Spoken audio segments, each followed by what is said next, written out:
Hola, buenas tardes. Mi nombre es María González, soy médico cirujano, graduado de la Universidad Central de Venezuela, cirujano pediatra, graduada del Hospital Militar Carlos Arbelos en la ciudad de Caracas, y cirujano general, graduada de la Universidad de Oriente del Hospital Manuel Núñez Tovar en la ciudad de Maturín. El día de hoy les quiero compartir un tema muy importante, como lo es las emergencias en pediatría.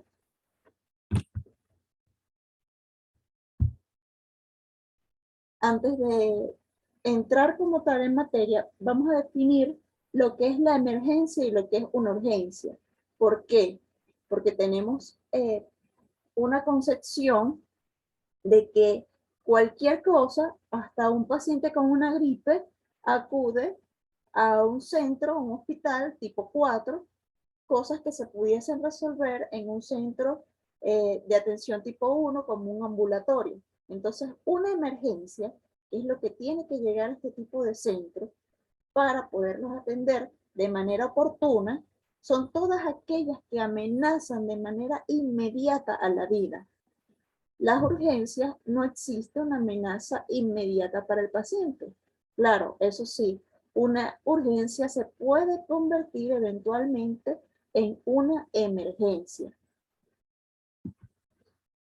Otros términos que tenemos que tener claro al momento de una emergencia, hablando desde el punto de vista médico y quirúrgico, son otros términos como lo es el trauma, que son todos aquellos pacientes o todas aquellas lesiones severas a nivel orgánico resultantes de la exposición aguda a un tipo de energía, ya sea mecánica, térmica, eléctrica, química o radiante, en cantidades que exceden el umbral de tolerancia fisiológica. Y otro término es el de politraumatizado, que son dos lesiones que pueden comprometer la vida. ¿Por qué? Porque estas son emergencias. Entonces, este tipo de pacientes son los que deberían acudir o llegar a este tipo de instituciones. No solo el trauma, sino todas aquellas que comprometan la vida del paciente. Pero volviendo al término de politraumatizado, podemos hablar que 50% de los pacientes que tienen un trauma fallecen de manera inmediata y 30% fallecen en una hora que se llama hora dorada, que son muertes prevenibles. Y 20% fallecen posteriormente, ya sea por sepsis o por falla multiorgánica. Entonces, hay otro término, ya que el trauma se puede producir de todas esas maneras que hablé, ya dije, de manera térmica, eléctrica, mecánica, química o radiante.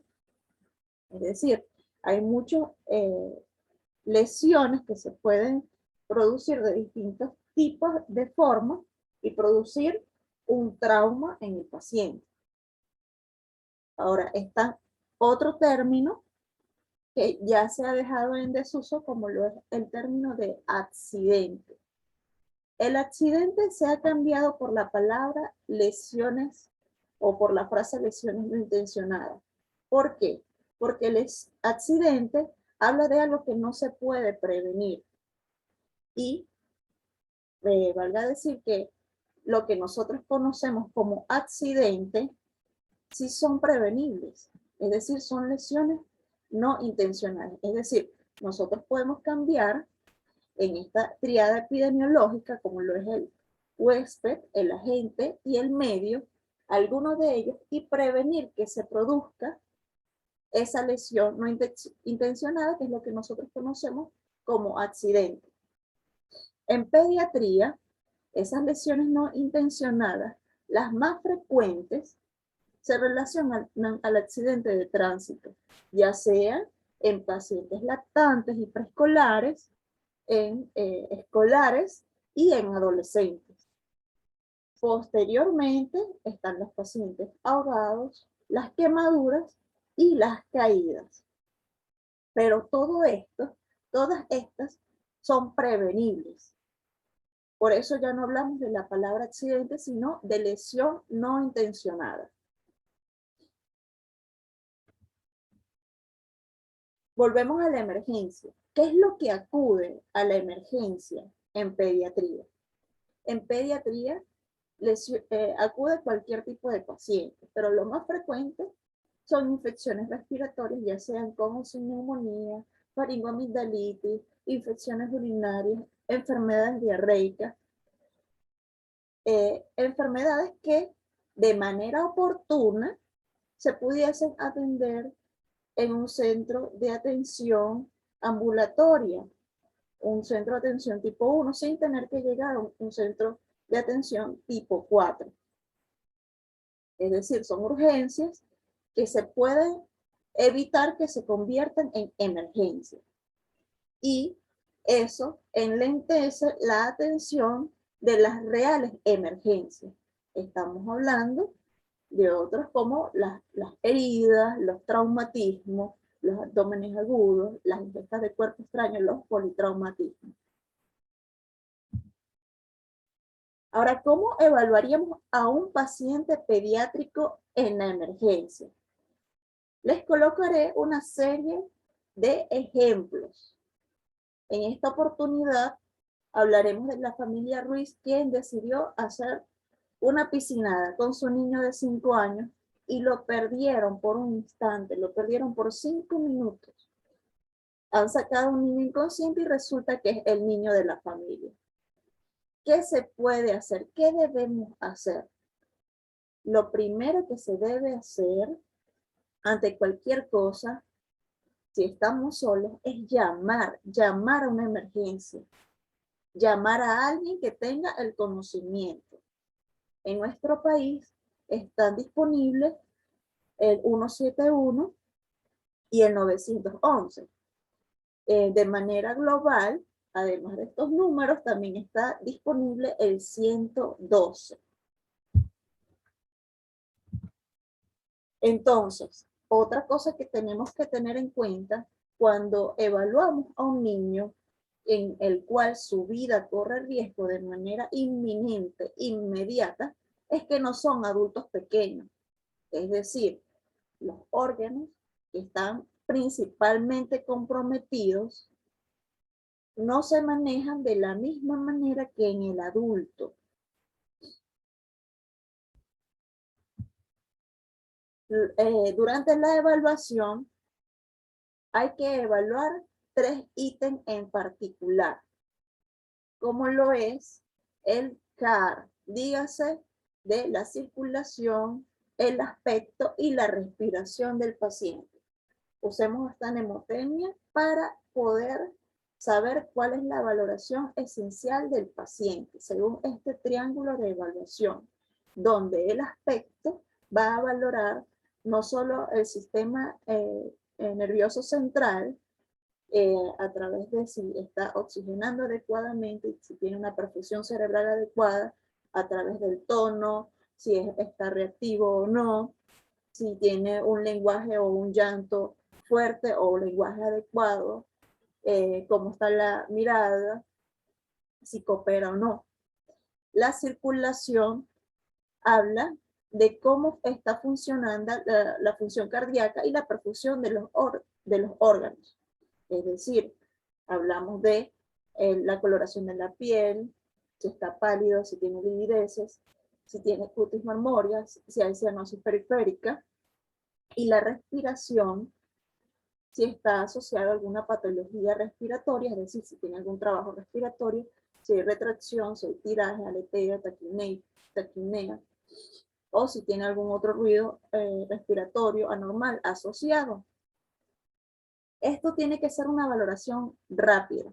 Ya en menos de 10 segundos ya se debería saber todo esto y saber con esto si estamos ante un paciente que está estable o inestable. A medida que se va asociando algunos de los ítems, estamos hablando de que si están presentes los 3 ítems, estamos ante un paciente gravemente enfermo. Ahora, nos encontramos con el niño que está inconsciente. Estuvo por 5 minutos perdidos. ¿Cuántos minutos pudo haber estado debajo del agua? No lo sabemos. El punto es que no responde. Es un paciente inestable.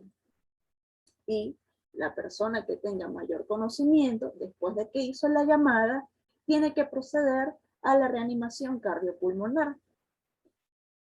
Ya sea neonatos o lactantes o la reanimación cardiopulmonar pediátrica, lo primero que tenemos que hacer es ver a nuestro paciente, está cianótico, no está cianótico, tiene una respiración agónica o no, sentir si está respirando, si está consciente o inconsciente, y oír. Ya verificamos todos los ítems del CAR, del triángulo de evaluación, y nuestro paciente está inconsciente, tiene ausente la respiración. Tenemos que proceder a la reanimación cardiopulmonar, que va a variar dependiendo de si es un lactante o neonato, o si es un paciente ya preescolar o escolar o adolescente. Lo primero es retirar al paciente de la zona de peligro, colocarlo en una zona estable, puede ser en el piso, en una tabla, etc. Hiperextender el cuello y proceder a hacer la respiración, ya sea nasobuco o boca a boca, dependiendo si estamos ante lactantes o si es un paciente preescolar o escolar. Como las estructuras son muy pequeñas, por eso es que se realiza en los lactantes y neonatos nasobuco. Lo ideal es que sea una ventilación cada 2 o 3 segundos, es decir, 20 a 30 ventilaciones por minuto. Y las compresiones tienen que ser 1/3 del diámetro anteroposterior del tórax con una frecuencia de 15-2. 15 compresiones por 2 respiraciones. Ahora, otro ejemplo, otra emergencia muy frecuente, los atragantamientos. En esta oportunidad, Pablo, un niño de 8 años, fue encontrado por sus padres con las manos en el cuello sin la posibilidad de hablar en la cocina de su casa. Y al lado del niño había un recipiente abierto lleno de aceitunas. Están solos, viven adentro de Boca de Uchile y el médico de la medicatura está de vacaciones.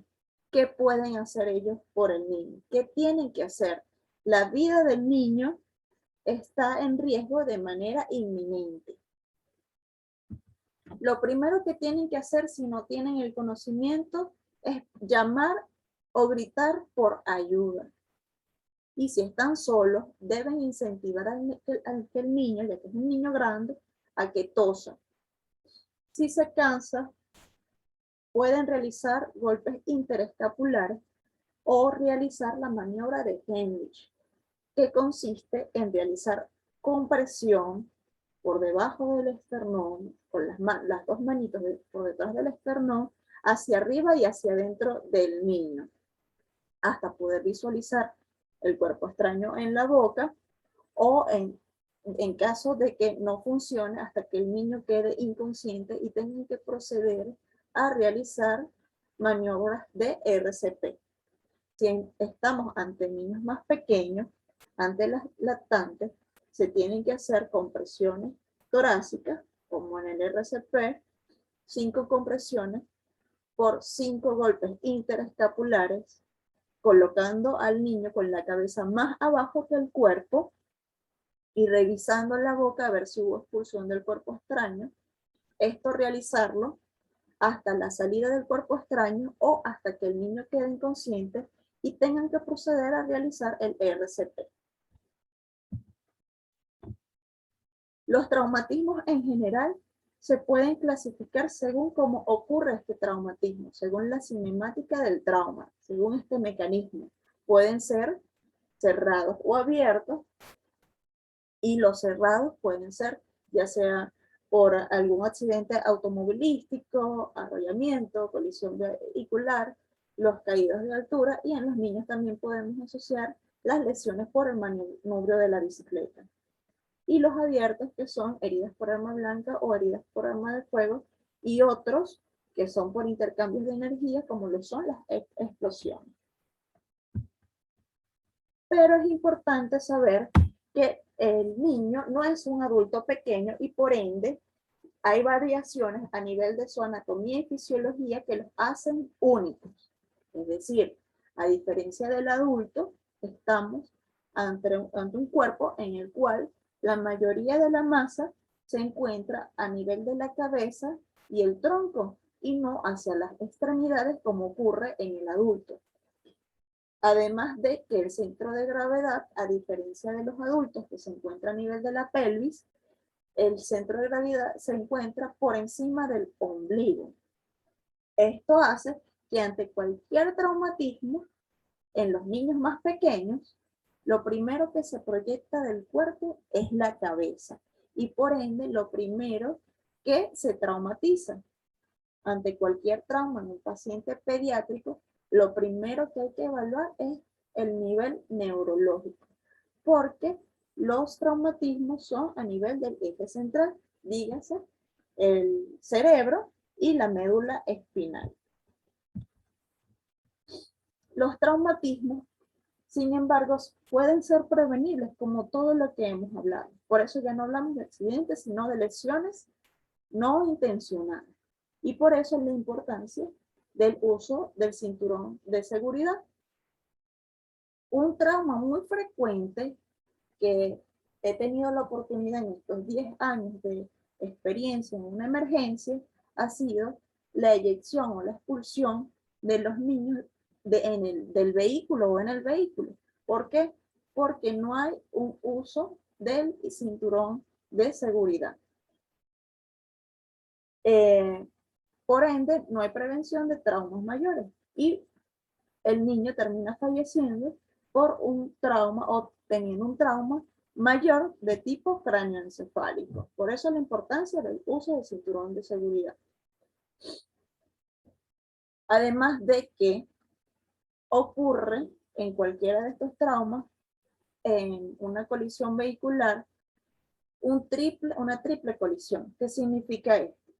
Que no solo el vehículo está chocando contra otro vehículo o contra un objeto fijo o contra otra persona o contra un moto, sino que también dentro del vehículo el sujeto está chocando con las estructuras del vehículo y dentro del sujeto las estructuras móviles están chocando contra las estructuras fijas y por ende hay mayor probabilidad de que ocurra un desgarro.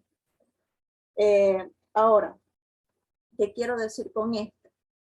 Que tenemos la mala concepción, tanto los que sufren el trauma, o sea, el paciente, como algunos médicos, de que, no, se ve bien, puede irse para su casa. No, todo paciente es un politraumatizado hasta que se demuestre lo contrario.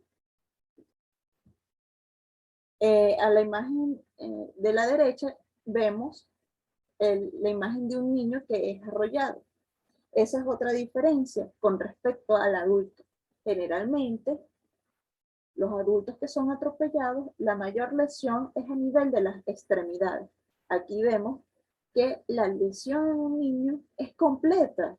Tenemos una primera colisión, que es a nivel del tronco, una segunda colisión, que es a nivel de la cabeza y de la médula, y una tercera colisión que también es a nivel de la cabeza. Entonces, los niños son únicos, no son adultos pequeños. Otro método son las caídas, que como lo dijimos, los niños caen de cabeza. Y por ende, lo primero que hay que descartar son los traumatismos craneoencefálicos. ¿Qué vamos a observar en estos niños? ¿Qué debemos de saber? Que puede estar presente, alteraciones del nivel de conciencia, puede llegar un niño inconsciente, o que estuvo inconsciente en los primeros minutos, o que estuvo convulsiones a los minutos, tuvo náuseas o vómitos, o tuvo relajación de esfínteres. En los niños más grandes, el mecanismo de trauma es distinto. Generalmente son caídas de pie, por ende va a haber traumatismo a nivel de las extremidades, a nivel del calcáneo, a nivel del acetábulo, a nivel de las uniones radiculares, a nivel de la médula, etc. También va a depender de la forma de la caída. Es decir, que además de caer, tuvo, cayó en otros objetos, es decir, antes de caer al suelo, cayó en una platabanda y después cayó al suelo, o además de eso, tuvo lesión con alguna, si se cayó de una planta, con una rama, o si se cayó de un piso, le cayeron vidrios. Entonces van a haber otros factores que también van a modificar ese mecanismo de trauma. Las quemaduras en pediatría también muy frecuentes, otra causa también prevenible. Lo importante ante todo esto no es qué hacer en el trauma, qué hacer en la quemadura, es prevenir la quemadura. Pero ya que llegó el paciente, tenemos que saber nuevamente que no son adultos pequeños y que durante la valoración, para saber cuánta superficie corporal y saber la gravedad de la quemadura, difiere las escalas de Wallace, la de adulto a la infantil. Y tenemos que tomar en cuenta que ante un adulto o un niño, ¿cuáles son los factores principales o los efectos principales a evaluar? Uno, la pérdida de líquido. Por ende, nuestro paciente tiene que tener una buena vía periférica o una buena vía central. Hay que evitar la pérdida de calor.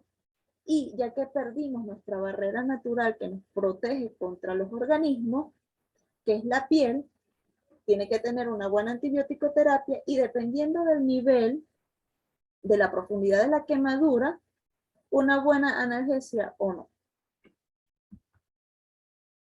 Otros accidentes o otras lesiones no intencionadas son las mordeduras de animales o las picaduras de insectos. Volvemos a la misma familia Ruiz. En esta oportunidad salieron a un parque temático en la ciudad en Caracas, a nivel del Junquito, y ¿cuál puede ser lo más probable? Epidemiológicamente hay mayor posibilidad de lesiones por alacranes. Sin embargo, en general, en cualquier parte del mundo, la primera lesión por animales es por mordedura canina hasta un 94%. Y en una tercera opción, pensamos entonces en la picadura de insectos. Sin embargo, cada una tiene un manejo totalmente distinto. Por ejemplo, en las picaduras de avispas, la mayor reacción es una reacción local o una reacción sistémica de tipo alérgica, anafiláctica, y por ende las personas que tienen más predisposición a este tipo de reacciones deberían estar preparadas ante este tipo de circunstancias. Lo primero que hay que hacer es lavar las heridas, si se tiene un antialérgico disponible, y trasladar de manera inmediata al centro de salud más cercano. Al igual que ante las picaduras por alacranes, lo primero que se tiene que hacer es acudir de manera oportuna a un centro de salud, si se pudo documentar el animal o si se pudo atrapar el animal, llevarlo, porque dependiendo de esto también va a depender el tratamiento. Y ante la mordedura canina, las mordeduras caninas hay que lavar adecuadamente las heridas con agua y jabón. Generalmente ocurren por animales ya domésticos de casa, por ende son animales que tienen sus vacunas, que tienen su... Pero igual, independientemente, también se coloca la antirrábica, y ante mordeduras, ya sean caninas o mordeduras por gatos o por seres humanos, lo ideal es la colocación de antibióticos, como lo es la amoxicilina con ácido clavulánico. Otros animales también que tenemos que tener en cuenta son las serpientes, las cuales no todo el mundo tiene el conocimiento para poder diferenciarlas con una culebra, es decir, entre venenosas y no venenosas. Así que ante cualquier accidente, la cual va a producir efectos totalmente distintos y que pudiesen comprometer la vida, lo primero que hay que hacer es documentar el animal para poder identificarlo y acudir de manera oportuna al centro más cercano. Si el centro de salud más cercano se encuentra a más de 1 hora de donde ocurrió el accidente y se tiene la alta sospecha de que sea un animal venenoso, un tema controversial es el uso de torniquetes y solo en estos casos a más de 1 hora del centro es que se puede usar el uso de torniquetes con vendas que sean amplias y colocando la extremidad más abajo que el resto del cuerpo y descomprimiéndola cada 15 a 20 minutos hasta llegar al centro de atención. Hay que acudir lo más pronto posible, ya que los efectos de los animales, de las serpientes, pueden ser de neurotoxicidad, trastornos de coagulación y efectos sistémicos, ya sea causando insuficiencia renal o necrosis tisular.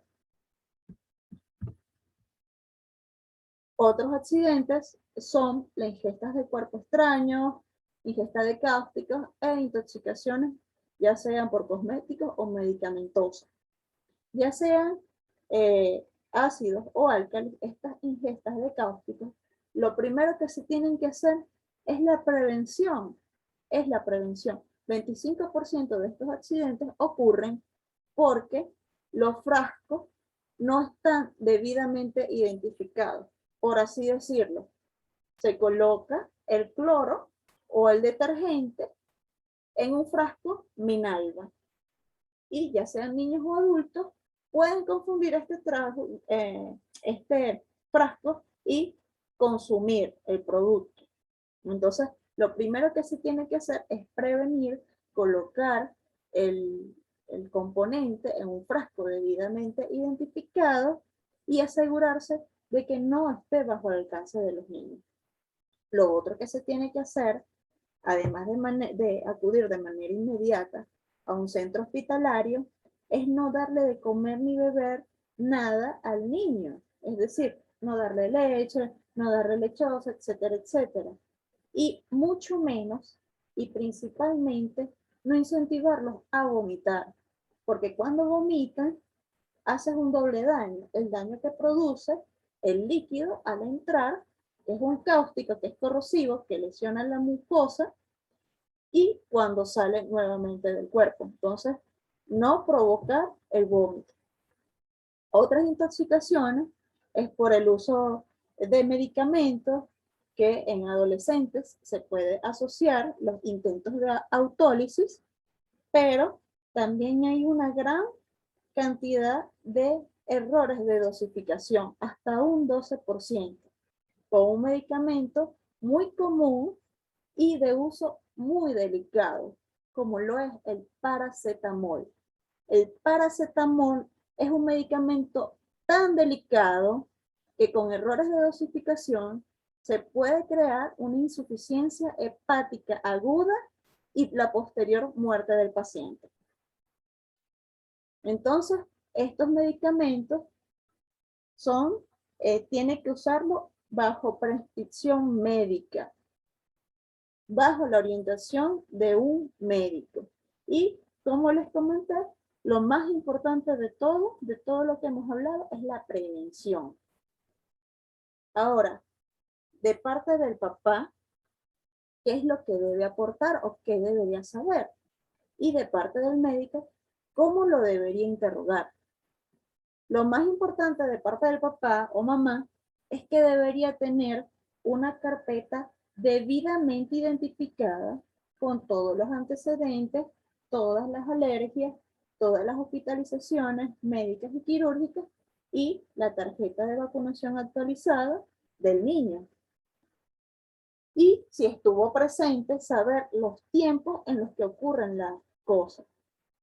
Aportar durante el interrogatorio el nombre y la edad, el tiempo en el que ocurrió el trauma, es decir, tuvo la inmersión hace 5 minutos, entonces eso habla de pronósticos.